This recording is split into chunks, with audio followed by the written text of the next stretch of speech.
saya bantu Ibu?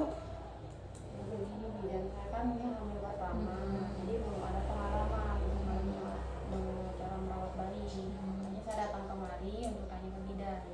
Oh iya, sebelumnya saya tanya dulu ya Ibu, namanya siapa Ibu? Nama saya Umurnya? umur saya 25 tahun. Oh ini anak pertama ya Iya, Ibu? bidan. Baru melahirkan? Iya, iya. Nah yang pertama itu saya jelaskan dulu, pertama itu kan ibu ini baru melahirkan, terus anak pertama saya jelaskan dulu tentang ASI-nya. ASI itu sangat penting untuk bayi. ASI itu diberikan usia 0 sampai 6 bulan hanya ASI saja, tidak diberi makanan lain. Kemudian kalau ibu menyusui, pertama-tama menyusui itu ASINya itu warna kuning. Itu jangan dibuang Ibu. Itu bagus untuk bayinya Ibu.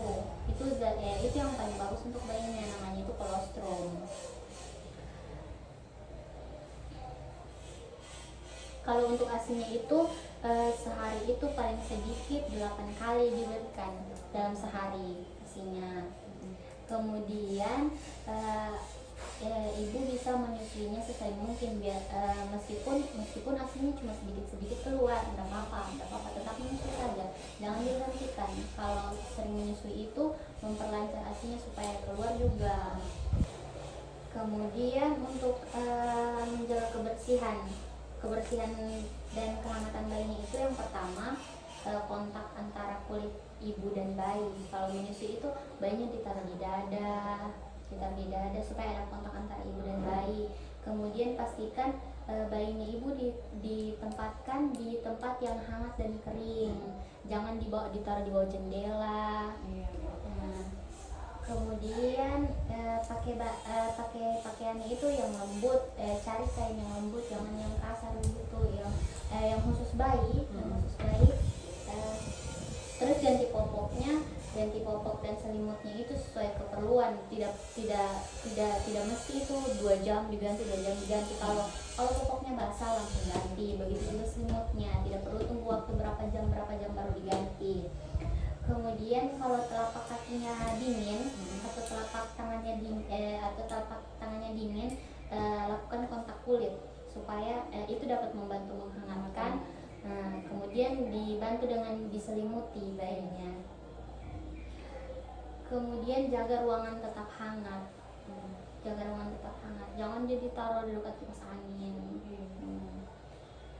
Kemudian posisi tidur bayi yang paling bagus itu di tempat tidur bersama dengan ibunya, supaya memudahkan kalau dia mau menyusu dekat dengan ibunya. Kemudian sebaiknya tidur di bawah kelambu untuk menghindari nyamuk. Kemudian posisi tidurnya itu dianjurkan terlentang atau miring. Tidak dianjurkan untuk tidur tengkurap untuk bayi baru lahir ya Ibu. Kemudian untuk tali pusatnya itu, kalau untuk tali pusatnya sehari-hari itu tidak boleh ditutup ya Ibu, tidak boleh ditutup ya, tali pusatnya itu tidak boleh ditutup. Kemudian jangan mengoleskan cairan apapun ke tali pusatnya. Terus kalau pemakaian popok itu harus di bawah tali pusat, jangan ditutup tali pusatnya. Terus luka tali pusatnya itu jangan ditaruh apa saja. Dia dibersihkan. Tidak boleh. Dia dibersihkan itu hanya menggunakan air masak. Habis itu tetap harus dikeringkan, jangan dia ditutup. Kemudian kalau nanti ibunya lihat itu tali pusatnya ada merah, terus merahnya itu sudah menjalar ke sekeliling pusatnya itu, ibu boleh bawa ke fasilitas kesehatan terdekat. Kalau untuk mengetahui itu bayinya demam atau tidak, ibu bisa menggunakan termometer sendiri di rumah ya, supaya jaga-jaga tidak diminta-minta. Ibu ada sendiri termometer di rumah, ibu ukur sendiri suhunya. Nanti kalau ada yang tidak diminta-minta bisa langsung dibawa ke fasilitas kesehatan terdekat. Kemudian hal yang harus diwaspadai, tanda bahaya yang harus diwaspadai. Yang pertama itu tidak mau minum dan memuntahkan semuanya. Bayinya itu tidak mau minum. dikasih ASI dia kasih keluar lagi. Kemudian kejang, kemudian bergerak jika hanya dirangsang, bergerak dia nanti kalau ibu pegang. Nah, kemudian nafasnya cepat di atas 60 kali per menit. Kemudian nafasnya lambat di bawah 30 kali per menit. Kemudian tarikan nafasnya ke dalam dada itu dalam, kayak tarik nafasnya itu dalam sekali. Kemudian teraba demam. Kalau demamnya di atas 38. Nah, terus juga tidak boleh juga dia terlalu dingin di bawah 36. Kemudian ada nanah di mata. Kemudian pusarnya kemerahan yang meluas ke perut, dinding perut. Kemudian diare. Terus kemudian bayinya tampak kuning tangan dan kakinya.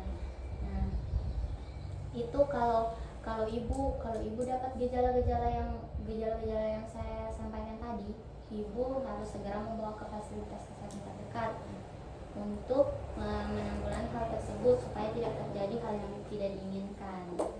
Bagaimana ibu? Bagaimana kalau bayinya itu kuning, apa yang harus kita lakukan, bidan? Kalau bayinya kuning itu boleh dijemur. Dia itu dijemur pagi-pagi. Oh iya. Pagi. Nah, kemudian kalau dia bayinya kuning, sering-sering kasih ASI dia, kasih terus, biarpun kayak ASInya itu cuma sedikit keluar, tetap harus disusui. Sedikit keluar sih. Tidak apa-apa itu, nanti semakin lama dia semakin produksi ASInya semakin banyak karena sering bayinya menyusui. Iya. Ada lagi ibu? Tidak ada, kayaknya nanti kalau ada kenapa kan saya bisa hubungi. Iya ibu. Iya.